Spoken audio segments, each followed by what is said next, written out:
Hey guys, and welcome to another video in Champions Spotlights. Now, Kayle and Morgana, they're receiving a new update, both visual and in terms of play. Morgana, not so much. The only thing that she is getting is movement speed when moving towards enemies when she's using her ult. For Kayle, however, she has received a lot of changes.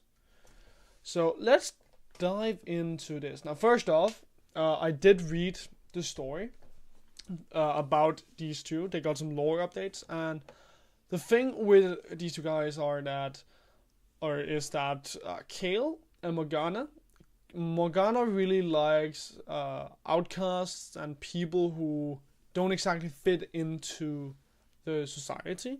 Whereas Kayle, she likes justice and she wants people to be following the rules of the society, following the laws.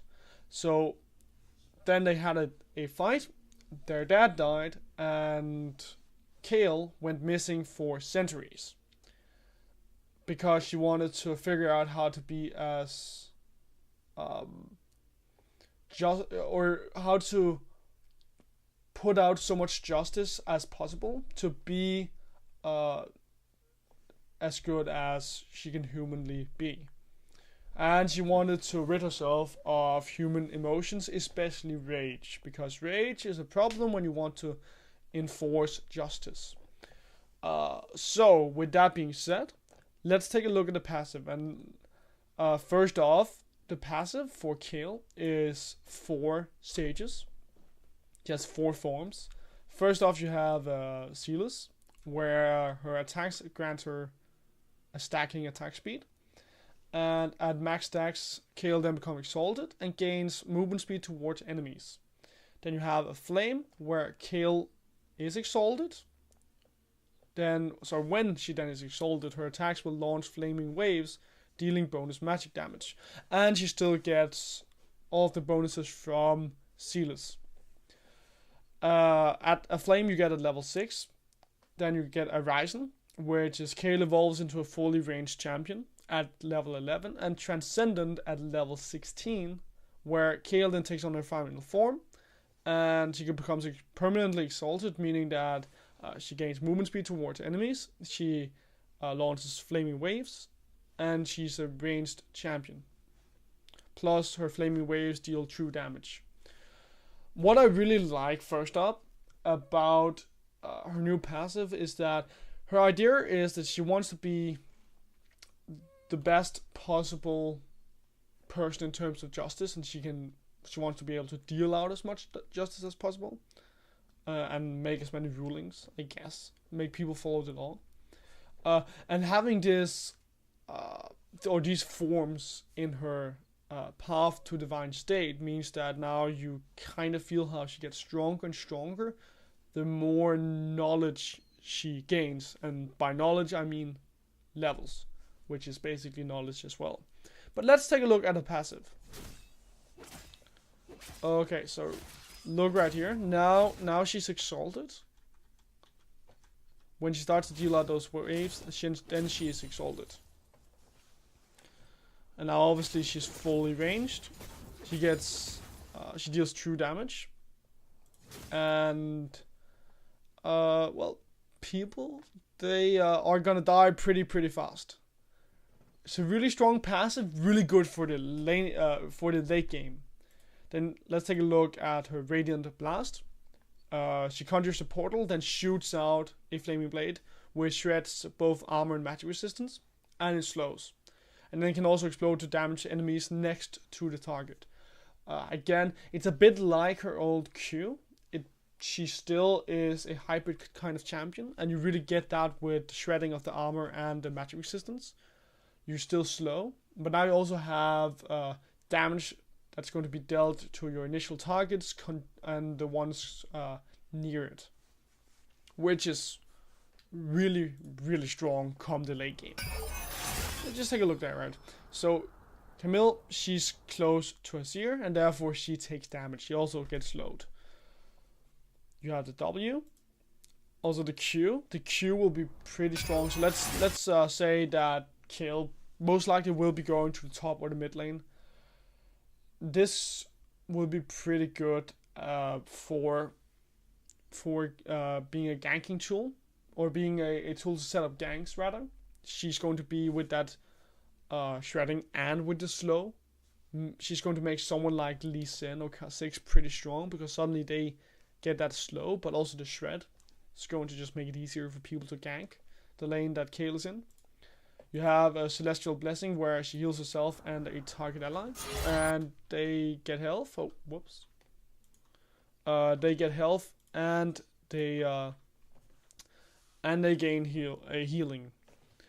So yeah, also like this is pretty good for setting up ganks as well. It's a lot of healing. Obviously, I'm not sure if this is a fully maxed out W, but it's a lot of healing that you get from that, and a lot of movement speed. So if you want to set up a gank, she's not the worst one to go to a lane to try and get a gank in. Starfire Spellblade, her basic attacks from the passive of it deals bonus damage, which scales with both her ability power and attack damage. And then her next basic attack, when you activate it, will be ranged and will deal a portion of the target's missing health as bonus magic damage. And after, she's a flame, which is her level 6, because you can see right here, level 6. Then the attack damage, or the damage, will also damage people next to the target. You see right here, her next attack is ranged. And then now Swain will also take damage because he's behind Varus. So like, this is a very good execution tool. Like, this will be so great at executing people. And it kind of feels like you get the opportunity to go into the jungle with this just because of the target's missing health. Like, it's going to be so good at executing people. So if you pick your right opportunity and go to the right lane, then suddenly this execution damage is going to be so valuable to Kayle. Her ult, Divine Judgment, she bestows invulnerability on herself or a target ally for a few seconds, and then while invulnerable, swords will fall in a circle around her target, and it will damage the enemies in that area.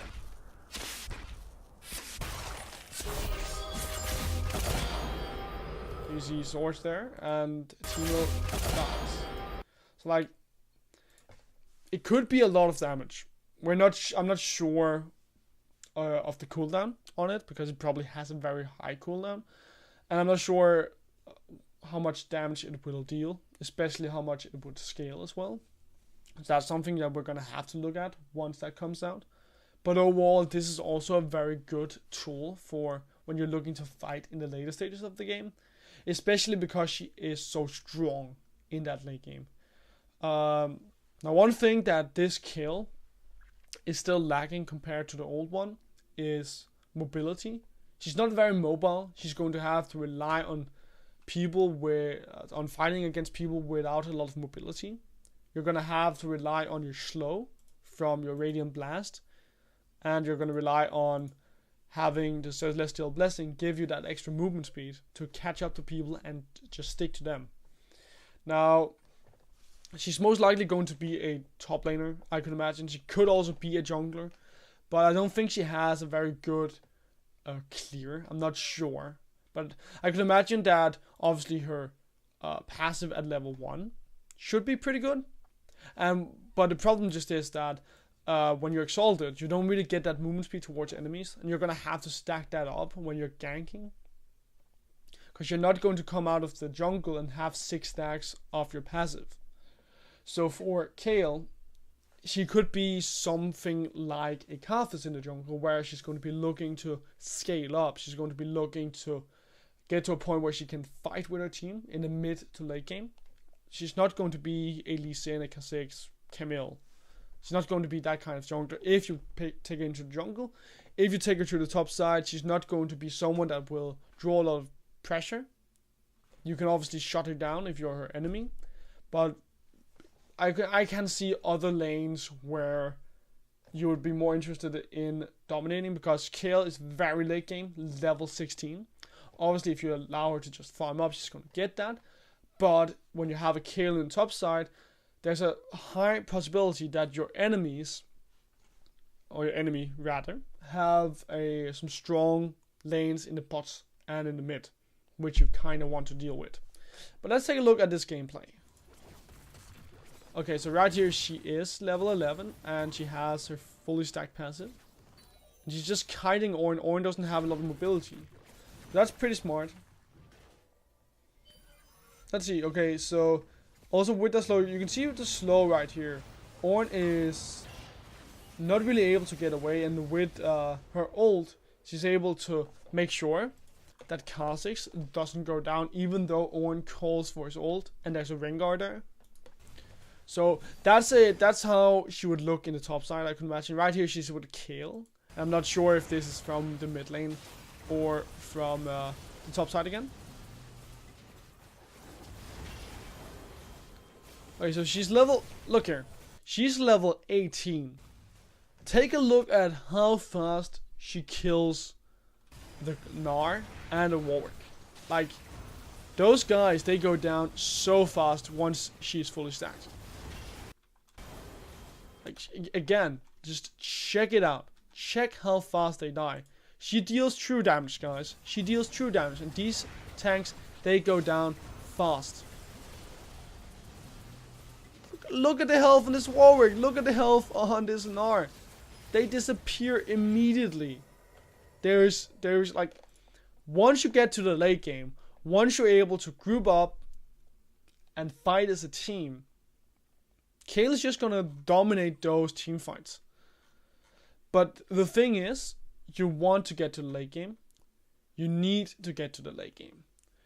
For Kayle, not a lot of mobility. She's probably an okay early to mid game champion, but she really excels in the late game.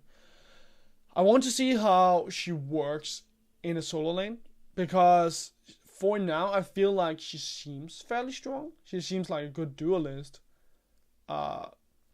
And it all depends on her abilities if they give her too much. Because if she's overpowered in the early game, then she's just going to be too strong. But I think that Riot, they have been okay at balancing champions as of lately. Obviously, you've had picks like Nico, who hasn't really been doing that great after the release. But I think that they've been okay at not releasing overpowered champions and reworking champions into being overpowered, but releasing champions that are overall fine for the meta and for the state of League of Legends. But Kayle, definitely going up to the top side, definitely going into the mid lane, but you need to have strong lanes that can help Kayle get to the late game, and you need to have some hard CC. Kayle has no way of getting onto fights and getting onto people if they have a lot of mobility and can't get away. So make sure that you have a Morgana, for example, you have a fresh hard CC like Ornn. Just make sure that you have someone, even Sejuani, who can help Kayle get into the fights. But with that being said, thank you guys for watching this video, and I hope I'll see you next time. Remember to leave a like and subscribe if you want to see more of this content. Cheers guys, thanks for watching.